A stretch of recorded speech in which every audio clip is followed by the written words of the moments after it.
ঠিক আছে, আজি তোমালোকে এটা এনেকুৱা পাঠ পঢ়িব লাগিব যিটো পাঠ আমি সচৰাচৰ পাই আছো, আমি দেখি আছো, আমি সদায় শুনি আছো, হয় না? ঠিক আছে, এই বস্তুকেইটা দেখিছানে? এই বস্তুকেইটা দেখিছা? এইবিলাকক কি বুলি কোৱা হয়? খোল। মানে খোল হয়? হয়। খোল কিহৰ লগত জড়িত? বৰগীত বা আন কিবা কিবি গানো গায় নহয়, বৰগীতৰ লগতে আৰু কিবা কিবি মানে বৰগীতৰ লগত আৰু কিবা কিবি এইবিলাক ধৰ্মীয় গীত কিছুমান গায় নহয়? কি কি গীত গায় বৰগীতৰ লগতে? আৰু খোল কিহৰ লগত সংগত কৰে বজায়? দিহানা, হয় নহয়? দিহানা। ঠিক আছে, খোলৰ লগত আৰু এবিধ বাদ্যযন্ত্ৰ আছে, সেইবিধ কি? আমি যিটো কথা ক'লো যে বৰগীতৰ লগত খোল বজোৱা হয়, তাল বজোৱা হয়, নহয় জানো? আৰু কি বজোৱা? বৰগীতৰ লগত বাঁহী, মুৰলী আদি বজোৱা হয়, নহয় জানো? আৰু যিহেতু বৰগীতটো লগত সেইটো যিহেতু এটা আমাৰ পৰম্পৰাগত এবিধ গীত, হয় নহয়? তাৰ লগত সেই পৰম্পৰাৰ লগত জড়িত এই গীতৰ লগত এতিয়া যিহেতু স্কেলৰ কথা আছে, হয় নহয়? স্কেলটো বুজি পাবৰ কাৰণে গায়কজনে এটা আৰু এবিধ যন্ত্ৰ ব্যৱহাৰ কৰে। সেই যন্ত্ৰবিধৰ নাম কি? বাদ্যযন্ত্ৰ হাৰমনিয়াম। ভেৰি গুড, সুন্দৰ, হাৰমনিয়াম। ঠিক আছে, এতিয়া তোমালোকৰ মাজত কেনেবাকে তোমালোকে শুনিছা বৰগীত গোৱা, হয় নে নহয়? বৰগীত গোৱা শুনিছা নহয়? শুনিছা? বৰগীতৰ লগত জড়িত এখন আমাৰ গাঁওবিলাকত থকা এটা পবিত্ৰ ঠাই কি হ'ব পাৰে? নামঘৰ। ভেৰি গুড, নামঘৰৰ জন্মদাতা কোন? মহাপুৰুষ শ্ৰীমন্ত শংকৰদেৱ। মহাপুৰুষ শ্ৰীমন্ত শংকৰদেৱে নামঘৰ আমালৈ অসমীয়া জাতিৰ বাবে এটা গুৰুত্বপূৰ্ণ অৱদান যোগাই আহিছে, হয় জানো? এই নামঘৰৰ লগতে নামঘৰত আধ্যাত্মিক চৰ্চা কৰিবৰ কাৰণে গীত, বাদ্য, নৃত্য আদি তেওঁ সৃষ্টি কৰিছিল। সেই বাদ্যবিলাকৰ ভিতৰত অন্যতম হৈছে খোল, নহয় জানো? ঠিক আছে, এতিয়া খোলৰ লগত তাল আছে, তালৰ লগত বাঁহী আছে, হয় নহয়? বা মুৰলী আছে, হয় নে নহয়? তাকে লৈ আমি সুন্দৰকে বৰগীত পৰিৱেশন কৰোঁ, হয় নহয়? এতিয়া বৰগীত পৰিৱেশনৰ বাবে এটা নিৰ্দিষ্ট পোছাক আছে নাই? আছে। পুৰুষৰ ক্ষেত্ৰত পোছাকটো বেলেগ আৰু মহিলাৰ ক্ষেত্ৰত বেলেগ, হয় নহয়? হয়, পুৰুষৰ ক্ষেত্ৰত কি পিন্ধা হয়? ঠিক আছে, ধুতি, চেলেং আদি পিন্ধা হয় ন? মহিলাৰ ক্ষেত্ৰত ঠিক আছে, তোমালোকৰ বৰগীত গোৱা কোনোবা মানুহ আছে নে ইয়াত? কোনোবা ষ্টুডেণ্ট আছে নে? যা, কোনে গাবা?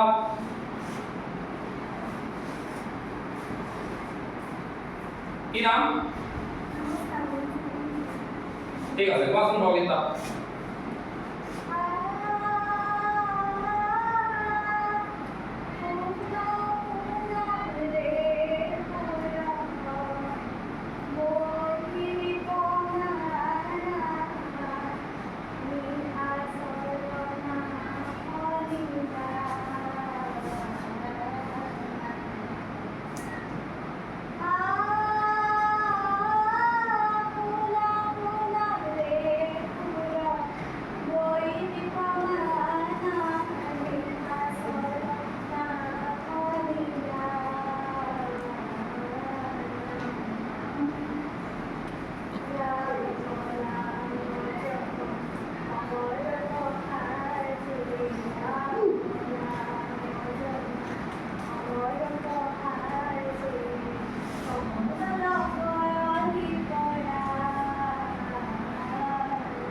ঠিক আছে, সুন্দৰ।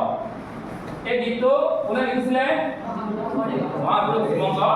শংকৰদেৱে। এইটো নাম হৈছে বৰগীত, নহয় জানো? গীতটো কি বুলি গাইছিলে?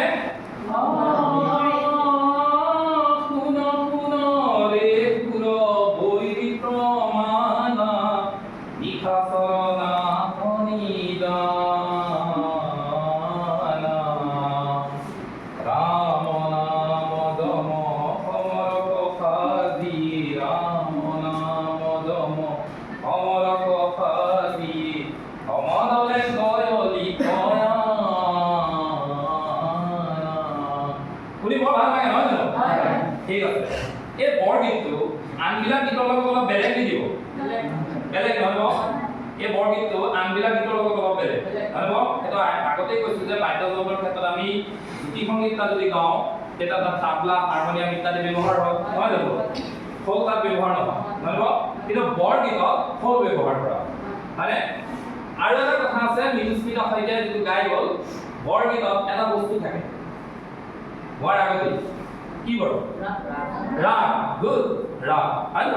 আৰু তাৰ লগত আৰু কি থাকে তাল থাকে নহয় ৰাগ আৰু তাল থাকে সেইকাৰণে এই গীতবিলাকক কি গীত বুলি কোৱা হয় শাস্ত্ৰীয় সংগীত বুলি কোৱা হয় নহয় বৰগীতবিলাকক সেইকাৰণে শাস্ত্ৰীয় সংগীত বুলি কোৱা হয় ঠিক আছে এই বৰগীতবিলাকক যদি শাস্ত্ৰীয় সংগীত বুলি কোৱা হয় তেতিয়াহ'লে তোমালোকে জানানে বাৰু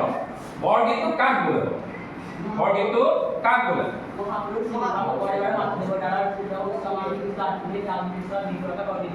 বৰগীত বুলি কোৱা হয় মহাপুৰুষ শ্ৰীমন্ত শংকৰদেৱ আৰু মাধৱদেৱৰ দ্বাৰা ৰচিত উচ্চ মানবিশিষ্ট হয়নে বাৰু আধ্যাত্মিক ভাৱযুক্ত গীতবিলাককে কোৱা হয় বৰগীত হয়নে বাৰু ঠিক আছে এতিয়া এই বৰগীতবিলাকত তেতিয়াহ'লে আমি বচাব লাগিব যে ই এটা শাস্ত্ৰীয় মান বিশিষ্ট হৈ আছে নহয় আৰু আধ্যাত্মিক ভাৱ ইয়াৰ লগত যুক্ত হৈ আছে হয়নে বাৰু কথাটো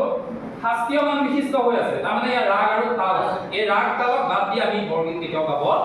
নোৱাৰোঁ হয়নে বাৰু কথাটো এতিয়া আমি গাইছোঁ যদিও এই গীতটো আমি কেৱল বৰগীতক তোমালোকৰ আগত পৰিচয় কৰাই দিবৰ কাৰণে গাইছোঁ কিন্তু যেতিয়া আমি বৰগীতটো গাম এটা নিৰ্দিষ্ট স্থানত নিৰ্দিষ্ট মঞ্চত বা নামঘৰত বা তাত যেতিয়া আমি গাম তেতিয়া বৰগীতটো আমি কি কৰিব লাগিব ৰাগ তাল বিশিষ্ট কৰি গাব বুজি পাইছা ঠিক আছে তাৰ ৰাগ তালৰ পৰিচয়টো কৰাই আমি নিশ্চয় দিব লাগিব এইটো দেখিছানে পুনৰ ৰেকৰ্ড এইটো মিলস্মিতা শইকীয়াই যিটো গীত গাই গ'ল ৰাগ আপাৰি তাল পৰিহা দেখিছানে বাৰু ৰাগ আপাৰি তাল পৰিহা এই বৰগীতবিলাক আমাৰ কথিত ভাষাৰ লগত একে হয় নেকি নহয় কথিত ভাষাৰ লগত একে কিয়ও বৰগীতৰ ভাষা কি বৰগীতৰ ভাষা সুন্দৰ তোমালোকে চবেই বৰগীতৰ ওপৰত ভালকে মই ভাবিছোঁ জানিছা জানিবৰ কথাটো বৰগীতৰ ওপৰত তোমালোকে খুব সুন্দৰভাৱে জানিছা ঠিক আছে তেতিয়াহ'লে আমি এটা কথাত উপনীত হ'লো যে বৰগীত হৈছে মহাপুৰুষ শ্ৰীমন্ত শংকৰদেৱ আৰু মাধৱদেৱৰ দ্বাৰা ৰচিত শাস্ত্ৰীয় ৰাগ তাল আৰু আধ্যাত্মিক ভাৱযুক্ত গীতসমূহে হ'ল এই বৰগীতৰ আমিতো দিহাৰ নামো শুনিছোঁ টোকাৰী গীতো শুনিছোঁ দেহ বিচাৰ গীতো শুনিছোঁ নহয় জানো তাৰ লগত বৰগীতৰ পাৰ্থক্য আনিবলৈ হ'লে ইয়াৰ কিছুমান নিৰ্দিষ্ট বৈশিষ্ট্য থাকিব লাগিব বুজি পাইছানে বৰগীতৰ কিছুমান নিৰ্দিষ্ট বৈশিষ্ট্য থাকিব লাগিব নালাগিব এতিয়া বৈশিষ্ট্য নেকি বৰগীতৰ এটা বৈশিষ্ট্য তুমি ক'ব পাৰিবানে তোমালোকৰ ফালৰ পৰা কোৱাচোন বৰগীতসমূহ শাস্ত্ৰীয় ৰাগতালযুক্ত ইয়াত পৰিৱেশৰ জৰিয়তে খোল ব্যৱহাৰ কৰা হয় তাল ব্যৱহাৰ কৰা হয় আৰু মহাপুৰুষ শ্ৰীমন্ত আৰু শংকৰদেৱ আৰু মাধৱদেৱৰ দ্বাৰা ৰচিত ভেৰি গুড শুনিছানে কি ব্যৱহাৰ কৰিছে ইয়াত আৰু কি ব্যৱহাৰ কৰিছে ঠিক আছে তেতিয়াহ'লে এই বৰগীতটোত খোল তাল আৰু বাঁহী ব্যৱহাৰ কৰিছে মানে মই কথাটো গতিকে আমি কৈ অহাৰ ধৰণেই বৰগীতত খোল তাল আৰু বাঁহী ব্যৱহাৰ কৰা হয় প্ৰয়োজনত কেতিয়াবা প্ৰয়োজন হ'লে কি ব্যৱহাৰ কৰে গায়কে স্কেলটো গীতৰ মানে সুৰটো বুজি পাবৰ কাৰণে বুজিছানে স্কেলটো জানিবৰ কাৰণে মাত্ৰাটো জানিবৰ কাৰণে কি কৰে হাৰমনিয়ামো ব্যৱহাৰ কৰে হয় বাৰু ঠিক আছে এতিয়া তোমালোকে এই গীতটো শুনি লোৱাচোন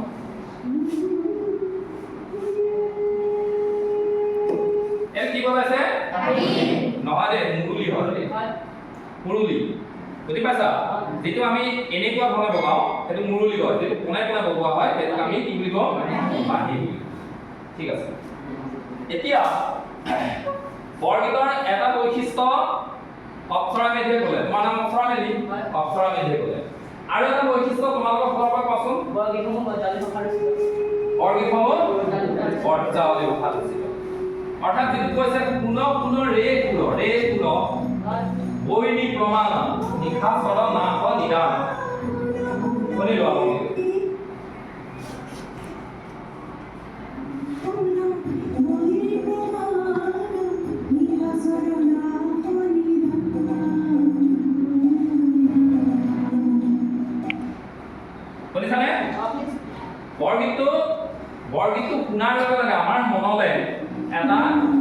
পবিত্ৰ ভাৱ আহে নহয় খুব শান্ত ভাৱ লাগি আহে হয় নহয় সকলো খং ৰাগ দুখ ভয় ঘৃণা এইবিলাক মনৰ পৰা আঁতৰি যায় মন শান্ত হৈ পৰে হয় নহয় ঠিক আছে এতিয়া যিটো মাংগলিক নগৰীয়াই ক'লে যে বৰগীতটো সাধাৰণতে বৰ্তাৱলী ভাষাত ৰচিত বুজিছানে বৰগীতটো বৰ্তাৱলী ভাষাত ৰচিত হয় নে নহয় হয় উদাহৰণস্বৰূপে এটা বৰগীত আছে হৰি হেৰো ৰে বাপ পখিলো খৰমে নেৰিবা বান্ধৱ মুখত জীৱনে মৰণে সেইটো তোমালোকে পাইছা নেকি ক'ত পাইছা কোন শ্ৰেণীৰ তোমালোকৰ পাঠ্যক্ৰম আছে নহয় জানো তোমালোকৰ পাঠ্যক্ৰমৰ অসমীয়া পাঠ্যক্ৰমৰ প্ৰথমটো পাঠ্যপুথিৰ প্ৰথম পাঠটোৱে আছে বৰ মানে মই কথাটো সেই বৰগীতটো ৰাগটো কি আছিলে তাল পৰিলাল হয় নহয় ৰাগ বসন্ত তাল পৰি মানে মই কথাটো বৰগীতটো কোনে ৰচনা কৰা শ্ৰী শ্ৰী মাধৱদেৱে ৰচনা কৰা ঠিক আছে মহাপুৰুষ মাধৱদেৱে যদি বৰগীতটো ৰচনা কৰা মহাপুৰুষ মাধৱদেৱ শংকৰদেৱৰ কি আছিল প্ৰিয় শিষ্য মহাপুৰুষ মাধৱদেৱক তোমালোকে ভালকে ভাবি লৈ ক'বা মহাপুৰুষ মাধৱদেৱে শংকৰদেৱক মহাপুৰুষ শংকৰদেৱে মহাপুৰুষ মাধৱদেৱক এটা বিশেষ নামেৰে সম্বোধন কৰিছিল কি নামেৰে সম্বোধন কৰিছিল কোনে কৈছিলে ভেৰি গুড তোমাৰ নাম কি সত্যজিৎ বাৰী কি বুলি সম্বোধন কৰিছিল বহাৰটো বহা ভেৰি গুড বহাৰটো বুলি সম্বোধন কৰিছিল নহয় বাৰু কথাটো এই বহাৰটো মানে কিনো বহাৰটো এটা না আমাৰ প্ৰচলিত ভাষা নহয় হয় নহয় বহাৰটো মানে জ্যেষ্ঠ পুত্ৰ বুজি পাইছা বহাৰটো জ্যেষ্ঠ পুত্ৰ ঠিক আছে তোমালোকে জানি যাবা বহাৰটো মানে হ'ল জ্যেষ্ঠ পুত্ৰ মহাপুৰুষ মাধৱদেৱৰ জন্ম ক'ত হৈছিল জানানে লখিমপুৰ জিলাৰ অন্তৰ্গত নাৰায়ণপুৰ হয় নহয় নাৰায়ণপুৰ ঠিক আছে তোমালোক কোনোবা নাৰায়ণপুৰ অঞ্চললৈ গৈছানে যোৱা নাই নাৰায়ণপুৰ অঞ্চললৈ যাবা মহাপুৰুষ মাধৱদেৱৰ স্মৃতি মাধৱদেৱ কলাক্ষেত্ৰ তাতে নিৰ্মাণ কৰা হৈছে সুন্দৰকে তেওঁৰ দ্বাৰা সংৰক্ষিত ৰচিত বা তেওঁৰ দ্বাৰা সৃষ্ট যিখিনি বস্তু তাতে সংৰক্ষণ কৰা হৈছে সামগ্ৰীখিনি দেই তোমালোকে এনেই প্ৰত্যক্ষ কৰিব পাৰিবা চাব পাৰিবা ঠিক আছে এতিয়া কথা হ'ল এই যে আমাৰ পাঠ্যপুথিত আছে যিটো বৰগীত বুজি পাইছেনে বাৰু কথাটো হৰি হেৰো ৰে বাপ পখিলো খৰমে হয় নহয় নেৰিবা বান্ধৱ মুখত জীৱনে মৰণে তাৰপিছতে কি আছে নহয় সেই পাঠ্যপুথি অন্তৰ্ভুক্ত হৰি হেৰো ৰে বাপ পখিলো খৰমে তাৰপিছত কি আছে কনক সমন্দ যোগী যাহাক ধিয়াই সকল নিগমে যাক বিচাৰি নাপায় এনেকুৱা কথাটো কনক সমন্দ যোগী যাহাক ধিয়াই সকল নিগমে যাক বিচাৰি নাপায় এতিয়া কথা হ'ল সনক সনন্দ কোন হয় ব্ৰহ্মাৰ মানৱ পুত্ৰ ভেৰি গুড সনক সনন্দ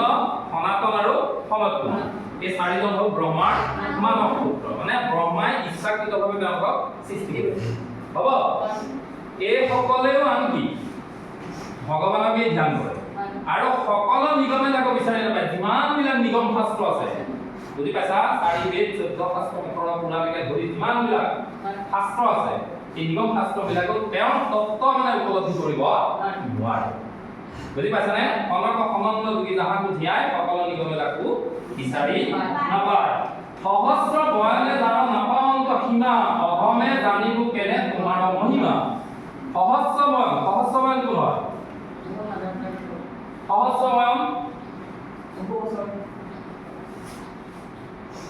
সহস্ৰ বয়ন হৈছে ভগৱান বিষ্ণুৰ শিৰত অধিষ্ঠান কৰা অৱস্থান কৰা সহস্ৰ বয়ন মানে যেটো আমি শেষনাগ বুলি কওঁ অনন্ত বাসুকি হয় নহয় আরে অনন্ত নাগ বাসুকি সহস্র বয়ন তাৰ মুখ বয়ন শব্দৰ অৰ্থ হৈছে মুখ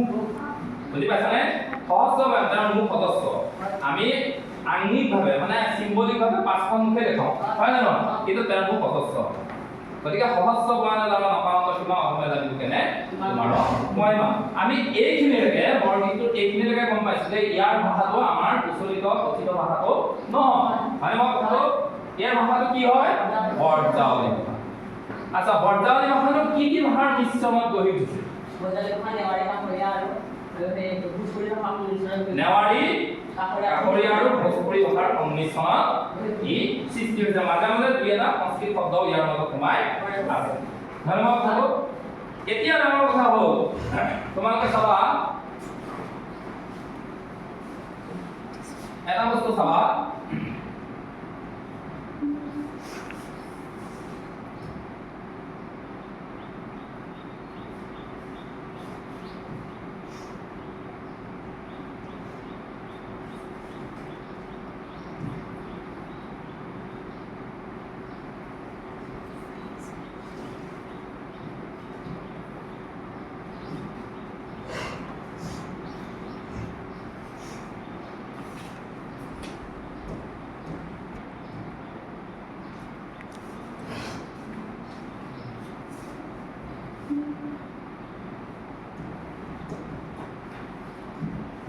এই যিটো বৰগীত হৰি হেৰো ৰে বাপু কপিল শৰণে সেই গীতটো কোৱা হয় হৰি হেৰো ৰে বাপু কপিল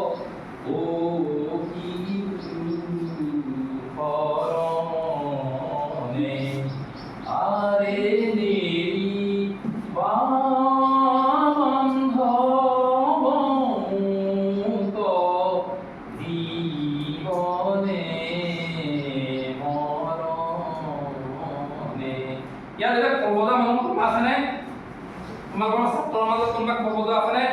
আছে এটো পৰিতাল হয় হয় পৰিতালটো বজাব জানানে জানা তেতিয়ালে এই বৰগীতটো নিশ্চয় কম বজাব পাৰিব গতিকে তোমালোকে পিছত তোমালোকৰ কাষৰ কাৰোবাৰ ওচৰত হওক বা বিদ্যালয়ৰ কোনোবা শিক্ষকৰ ওচৰত হওক বৰগীতটো সুন্দৰকৈ গাবলৈ শিকিব বুজি পাইছা ইয়াৰ ৰাগ তাল সকলোখিনি জানি লৈ পেলাই সুন্দৰকৈ গাবলৈ পৰিৱেশন কৰিবলৈ তোমালোকে শিকিবা এতিয়া বৰগীত পৰিৱেশন কৰা আমাৰ সমস্যা ক'ত আছে প্ৰথম কথা হ'ল বৰগীত সকলো অনুষ্ঠানতে পৰিৱেশন কৰিব কিন্তু বুজি পাইছা বৰগীত সাধাৰণতে যিকোনো মাংগলিক অনুষ্ঠানত পৰিৱেশন কৰা হয় ডাঙৰ ডাঙৰ কিবা সভা সমিতি পাতিলে প্ৰথমেই তাক পৰিৱেশন কৰা হয় গুৰু দুজনাৰ সন্মানৰ বাবে মানে এক নম্বৰ সমস্যা কি আৰু দুই নম্বৰ সমস্যা কি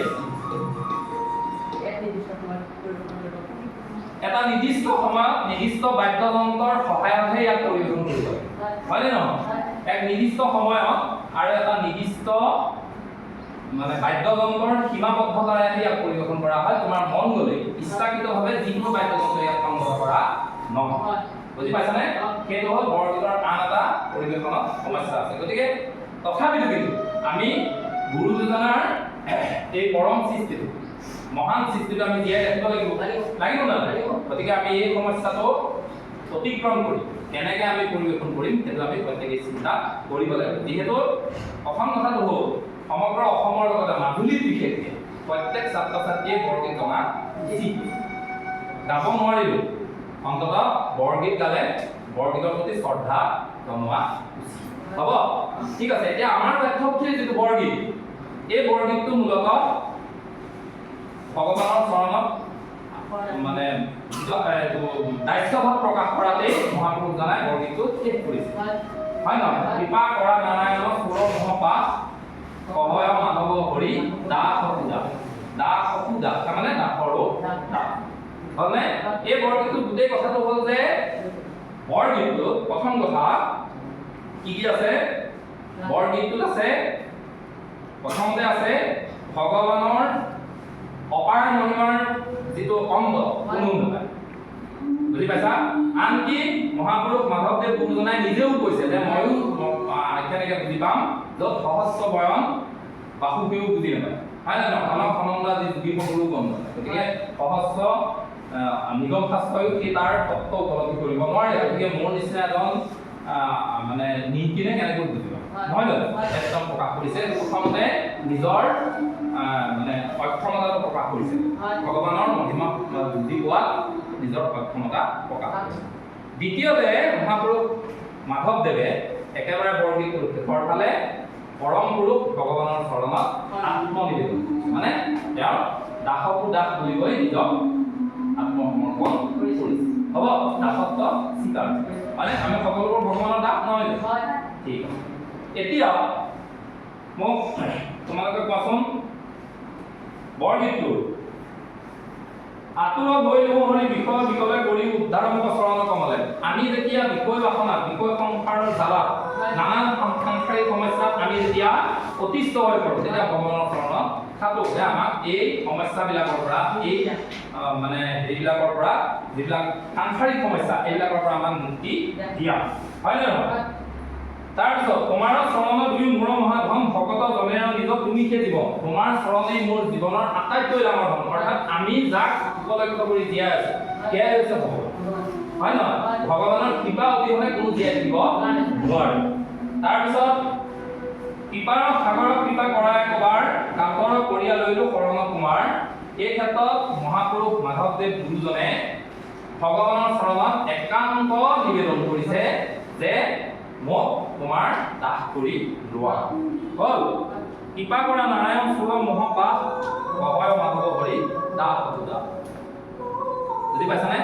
সেইটো মই ইতিমধ্যে তোমালোকক কৈছোঁৱেই যে মোৰ এই মোহ জাল বুজি পাইছানে সংসাৰৰ বিষয় বাসনাৰ প্ৰতি মোৰ যিটো এৰাব নোৱাৰা সম্বন্ধ এইটোৰ পৰা তুমি আঁতৰাই এইটোক জাল বুলি কৈছোঁ এখন এখন জাল আমি যে আমাৰ বিভিন্ন পাৰ্থিৱ বস্তুৰ প্ৰতি আমাৰ যে মমতা আছে মোহ আছে সেইটোৰ পৰা মোক আঁতৰাই হ'ব ঠিক আছে এইটো বৰগীতটো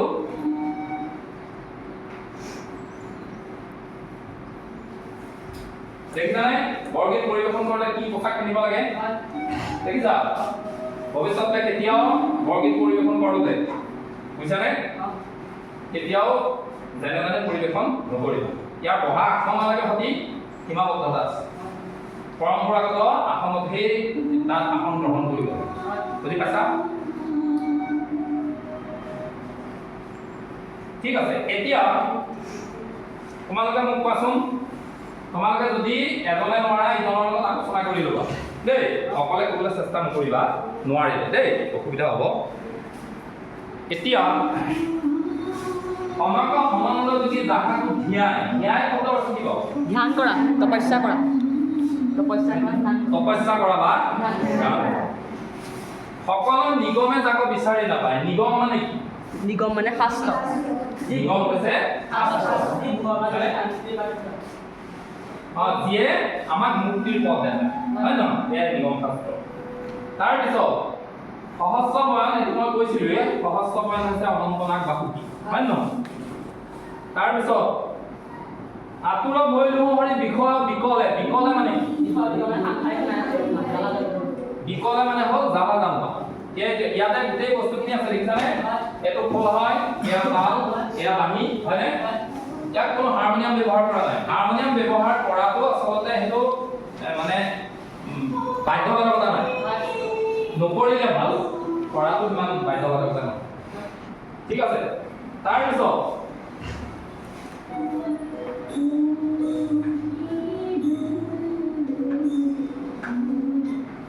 এতিয়া মই কোৱাৰ নিচিনা হৈছে নে সুৰটো হৈছে ইয়াতে বৰগীত গাওঁতে সুৰটো মিলাবৰ কাৰণে এটা বেলেগ শব্দ অনা হয় চাবা দেই আৰে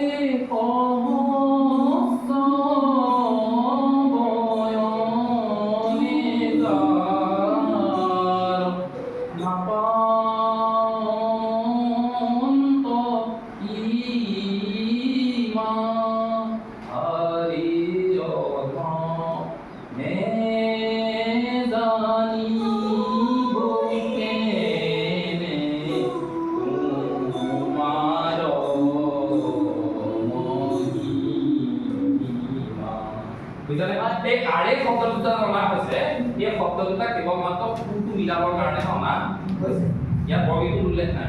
এইটো কেতিয়াবা গাঁৱতে কোনোবাই গাঁৱতে তোমালোকৰ বাক্যটো উল্লেখ কৰি বৰগীতটোকে গাব কোনোবাই হয় না তেতিয়া তোমালোকক অকণমান অসুবিধাত পৰিবা যে ইয়াত তো আৰেটো নাই হয় না ঠিক আছে এতিয়া ছন্দৰ দিশত চাবলৈ গ'লে এই বৰগীতটো মিতাক্ষৰ ছন্দৰ মিতাক্ষৰ ছন্দ মানে বুজি পাইছানে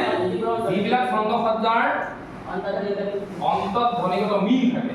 সেইটোকে মিতাক্ষৰ ছন্দ বুলি কোৱা বুজি পাইছা ছন্দ হৈছে নিয়মিত লয়যুক্ত আৰু সুপৰিমিত ধ্বনি প্ৰবাহক ছন্দ বোলে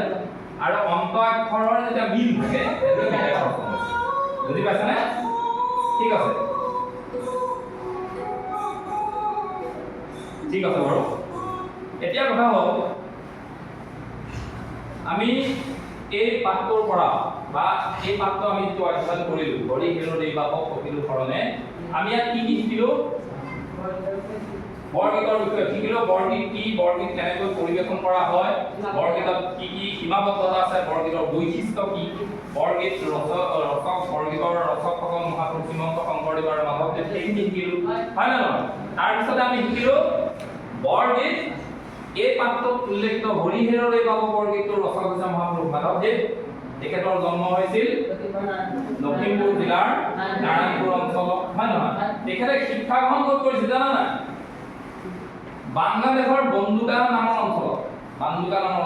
শিক্ষা গ্ৰহণ কৰিছিল ঠিক আছে মহাপুৰুষ মাধৱদেৱৰ সাহিত্য জীৱনৰ কীৰ্তিস্তম্ভ কি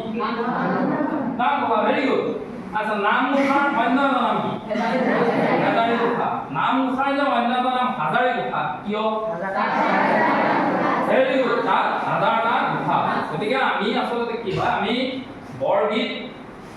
বা থলুৱা লোকগীত এই বস্তুবিলাক খুব সুন্দৰভাৱে তাৰ ওপৰত আমি ডাটাবিলাক মানে তথ্যবিলাক আমি সুন্দৰকৈ আৰু পৰিষ্কাৰকৈ জানিব কিয়নো এইবিলাক থলুৱা সম্পদবিলাকক লৈয়ে আমি অসমীয়া বুলি নিজকে পৰিচয় দি আনিছোঁ হয়নে বাৰু ঠিক আছে তোমালোকৰ মাজত কোনোবাই যদি এতিয়াও কিছুমান কথা স্পষ্ট হৈ আছে বুজা নাই তেতিয়াহ'লে পৰৱৰ্তী পাঠ মানে যেতিয়া আকৌ মই পাঠদান কৰিম তেতিয়া তোমালোকক মই নিশ্চয় বুজাই দিম হ'ব এতিয়া তোমালোকে মই যিটো বৰগীত গালো পৰিৱেশন কৰিলে তোমালোকৰ পাঠ্যপুথিৰ লগত জড়িত আমি প্ৰথমতে বিদুস্মিতা শইকীয়াক এটা হাততালিৰে তেওঁক আমি উৎসাহ দিব লাগিব এই কাৰণেই কাৰণ তেওঁ বৰগীত ইয়াত আহি পৰিৱেশন কৰিছে নহয় জানো ঠিক আছে তাৰপিছত তোমালোকে যিখিনিয়ে ইয়াতে পাৰ্টিচিপেট কৰিলা অংশগ্ৰহণ কৰিলা সেইখিনিকো আমি ধন্যবাদ জনাইছো এই কাৰণেই যে বৰগীতটো তোমালোকে খুব সুন্দৰকৈ বৰগীতৰ যিখিনি তথ্য সেইখিনি খুব সুন্দৰকৈ ৰাখিছা বৰগীতৰ বৈশিষ্ট্য কি জানিছা বৰগীত কাক বোলে জানিছা হয় নে নহয় বৰগীতৰ তাৰ মাজত থকা বৰ্জাৱলী শব্দৰ যিখিনি ভাঙনি বা অসমীয়া শব্দ প্ৰচলিত শব্দ সেইখিনি জানিছা ঠিক আছে আৰু যিসকলে জনা নাই সেইসকলে পৰৱৰ্তী সময়ত ভালদৰে জানিবলৈ চেষ্টা কৰিব হ'ব